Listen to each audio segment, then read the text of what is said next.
Assalamualaikum warahmatullahi wabarakatuh. Halo teman-teman semua, di sini kami dari kelompok 7.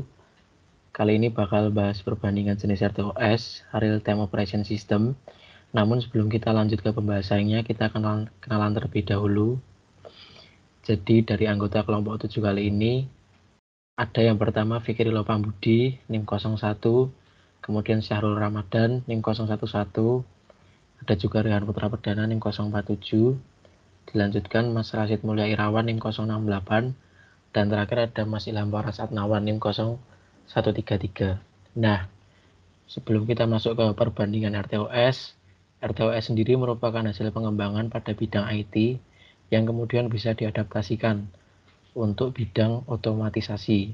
Salah satunya digunakan untuk merancang sistem kontrol secara real time. Dengan sistem real time, maka sebuah task atau proses dapat diselesaikan dalam waktu tertentu yang bisa user tentukan sendiri. Nah, selanjutnya ada Free RTOS yang akan dilanjutkan oleh teman saya. Monggo, Mas. Baik, terima kasih Mas Remon.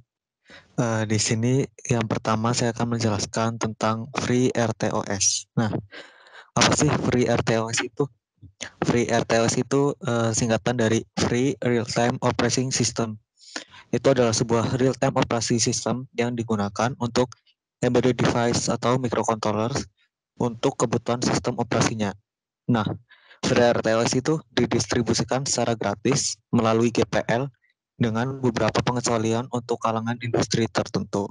Nah, untuk karakteristik dari Free RTOS itu, yang pertama dikembangkan oleh real-time engineer, lalu yang kedua didesain dengan ukuran kecil dan mudah digunakan, lalu yang ketiga adalah penulisan kode dalam bahasa C. Nah, di sini ada scheduler Free RTOS adalah aplikasi tertanam yang menggunakan RTOS dan dapat disusun sebagai seperangkat tugas independen. Nah, setiap tugas itu mengeksekusi dalam konteksnya sendiri, tanpa ketergantungan pada tugas lain. Jadi hanya satu tugas dalam aplikasi yang berjalan pada titik waktu apapun. Nah, penjadwalan RTOS real time ini menentukan kapan setiap tugas harus dijalankan. Setiap tugas itu disediakan dengan stack sendiri ketika tugas ditukar keluar sehingga tugas lain dapat berjalan. Nah, konteks eksekusi tugas ini disimpan ke tumpukan tugas sehingga dapat dipulihkan ketika tugas yang sama kemudian ditukar kembali untuk melanjutkan pelaksanaannya. Nah, dari Free RTOS itu terdapat 3 fitur yaitu thread, task, dan semaphore. Lalu untuk perangkat supportnya itu ada Windows dan Linux. Nah, untuk karakteristik dari Free RTOS itu sendiri, yang pertama adalah penjadwalan dapat dikonfigurasi untuk operasi preemptif dan kooperatif. Lalu karakteristik yang kedua yaitu coroutine dalam Free RTOS sangat sederhana dan memiliki stack untuk task yang ringan dan terbatas. Lalu yang ketiga adalah kecil dan sederhana, hanya 3 file source code, sehingga cocok untuk para newbie yang masih awal terhadap RTOS ya. Lalu yang keempat itu gratis untuk digunakan pada proyek komersial. Lalu yang kelima itu terdapat contoh yang bisa langsung dikerjakan. Yang keenam itu dokumentasi yang bisa dikatakan lengkap. Lalu karakteristik yang terakhir adalah support berupa forum yang gratis dan lengkap. Nah, untuk selanjutnya akan dijelaskan oleh teman saya. Silakan. Oke, untuk RTOS yang kedua yaitu KNX. KNX itu sendiri merupakan sistem operasi real-time komersial mirip Unix yang ditunjukkan terutama untuk pasar sistem embedded. KNX adalah salah satu sistem operasi mikrokernel pertama yang sukses secara komersial. Pada tahun 2020, ini digunakan di berbagai perangkat termasuk mobil dan ponsel. Ini pembangunan sistem tertanam dengan KNX. Awalnya KNX ini sendiri dikembangkan oleh Quantum Software System di awal 80-an. Sekarang dimiliki oleh BlackBerry. KNX adalah RTOS tertanam yang ditujukan untuk mengembangkan sistem misi kritis dan merupakan sistem operasi berbasis mikrokernel yang mirip Unix. Untuk keamanan, performa, dan fitur KNX Embedded OS, KNX adalah sistem operasi tertanam real-time yang berfokus pada kinerja dan keandalan. Fitur-fiturnya dirancang untuk menjaga perangkat yang disematkan menjalankan tugasnya tanpa cacat dan tepat waktu. Untuk alat dan ekosistem sistem operasi KNX, dapat memilih antara C++, HTML, Qt, Python, atau Java sebagai bahasa pemrogramannya untuk mengembangkan aplikasi. Selain itu, dapat memporting aplikasi Linux ke KNX. Kemudian dapat memilih KNX SDP dan KNX Momentix Tool Suite dengan Eclipse atau Qt Creator sebagai alat pengembangannya. Selanjutnya untuk contoh dari penerapan dari sistem operasi KNX itu sendiri yaitu otomotif, alat berat, industrial control, alat kesehatan, rel, dan robotika. Lanjut ke karakteristik KNX itu sendiri, yaitu yang pertama microkernel arsitektur, support for multi-core, support multi-touch input and video capture, encrypt file system, full IP versi 6 dan IP versi 4 stack support, USB 3X host, device, and OTG support, Bluetooth versi 4.2, classic and low energy, support for the latest ARM versi 8 and X8664 processor, continue 32 bit support untuk ARM versi 7 dan X86. Untuk KNX ada keunggulan dan kekurangannya. Untuk keunggulan sendiri, yang pertama merupakan sistem operasi waktu nyata, kedua mendukung banyak arsitektur, tiga dapat memporting aplikasi Linux ke KNX, empat mendukung Qt 5 dan Velgo. Untuk kekurangan KNX, yang pertama menggunakan lisensi pribadi dan biayanya cukup mahal. Untuk selanjutnya bakal dijelaskan oleh teman saya. Terima kasih. Oke, lanjut ke penjelasan tentang VxWorks. Next. Oke, mengembangkan aplikasi tertanam. VxWorks adalah RTOS yang dikembangkan oleh OneDriver System. VxWorks sendiri merupakan sebuah sistem berpemilik yang dirancang untuk beberapa industri seperti kedirgantaraan dan pertahanan, perangkat medis, peralatan industri, robotika, energi, transportasi, infrastruktur jaringan, otomotif, dan elektronik konsumen. Untuk keamanan dan performa dan fitur OS-nya, meskipun VxWorks hadir dengan banyak fitur keamanan, tahun lalu ARMIS atau ARMIS mengekspos 11 kerentanan krisis sistem, termasuk eksekusi kode jarak jauh, penolakan layanan, kebocoran informasi, dan kelemahan logis.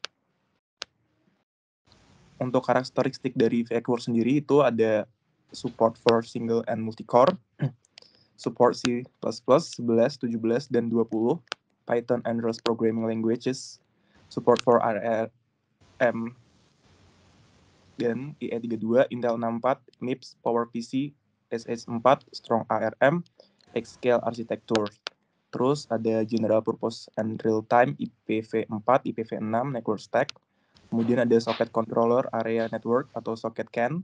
Terus ada USB atau Host Target and OTG. Terus ada Secure Boot, ELF Loader and Storage, ada Built-in Access Control, ada Network Security Protocol. Kemudian ada alat dan ekosistem operasi VxWorks itu. Untuk mengembangkan aplikasi VxWorks ada dua alat oleh OneDriver System. Yang pertama, OneDriver Workbench, itu IDE berbasis Eclipse. Yang kedua, OneDriver Mix, simulator yang memungkinkan untuk dapat memvirtualisasikan perangkat keras dan membuat proses pengembangan menjadi lebih mudah. Itu juga dilengkapi dengan alat integrasi berkelanjutan. Alat pengembangan VxWorks menggunakan standar C++ 11 dan C++ 14, serta pustaka lintas platform seperti Boost, OpenCV, dan Qt5 untuk membuat aplikasi. VxWorks memiliki sumber daya dokumentasi yang hampir sama banyaknya dengan Linux. Di situs web dapat ditemukan banyak sumber tentang cara pemrograman aplikasi untuk OS dan cara menerapkan integrasi berkelanjutan ke proses pengembangan. Untuk keunggulannya sendiri, VxWorks itu memiliki simulator, mendukung perpustakaan lintas platform, memberikan dukungan untuk banyak arsitektur 32 dan 64 bit, menguji pada banyak perangkat, dan dokumentasi tersedia di situs web VxWorks. Untuk kekurangannya sendiri, ada hanya beberapa bahasa pemrograman yang tersedia dan memiliki sedikit masalah keamanan. Contoh nyata dari VxWorks OS sendiri itu ada pesawat luar angkasa, Curiosity rover, Mars Reconnaissance Orbiter, dan lainnya. Terus ada pesawat Airbus A400M, Airlifter, dan Boeing 787. Terus ada teleskop luar angkasa. Untuk otomotif itu ada sistem navigasi Volkswagen RNS 510 Eropa, sistem telemetri mobil balap Bose Motorsport. Terus ada industrial robot, ada medis, sama infrastruktur jaringan dan komunikasi. Oke, untuk comparison-nya boleh lanjut ke teman aku. Baik, selanjutnya setelah mendengarkan penjelasan dari ketiga jenis RTOS yang telah dibahas teman saya tadi, kemudian di sini saya akan membahas tentang perbandingan dari ketiga RTOS tersebut. Yang pertama dari segi bahasa pemrograman, di mana FreeRTOS menggunakan bahasa C, kemudian QNX menggunakan bahasa C++, C, HTML5, Java, dan Python, kemudian VxWorks menggunakan C++. Kemudian dari usability, dari ketiga RTOS memiliki kesamaan yaitu mudah digunakan. Kemudian dari license di FreeRTOS dengan MIT open source, kemudian di QNX dan VxWorks menggunakan proprietary atau bersifat privat. Kemudian di target use di FreeRTOS ada embedded, kemudian di QNX ada general purpose dan medical devices, kemudian di VxWorks ada embedded. Kemudian untuk statusnya dari ketiga RTOS memiliki kesamaan yaitu bersifat aktif atau masih digunakan hingga saat ini. Kemudian dari segi platform dari FreeRTOS ada ARM, AVR, AVR32, Codefire, ESP32, dan lain-lain.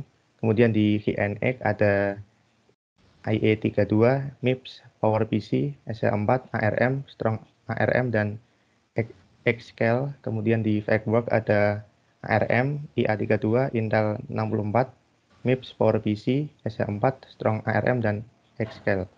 Kemudian untuk support sendiri, dari FreeRTOS ada free support, kemudian di QNX merupakan forum dan dukungan berbayar, kemudian di VxWorks ada dukungan berbayar. Kemudian dari segi biaya, dari FreeRTOS sendiri adalah tidak ada biaya atau bersifat gratis. Kemudian dari QNX dan juga VxWorks yaitu tergantung pada besarnya proyek yang digunakan. Mungkin sekian dari perbandingan, saya kembalikan ke Mas Raymond. Oke, sebelumnya terima kasih buat Mas Syahrul, Mas Vicky, Mas Rashid, dan Mas Faras. Mungkin di video kita kali ini cuma itu dulu, yaitu perbandingan antara 3 RTOS, ada FreeRTOS, QNX, dan VxWorks. Kurang lebihnya mohon maaf. Sekian, wassalamualaikum warahmatullahi wabarakatuh. Jangan lupa like, comment, subscribe.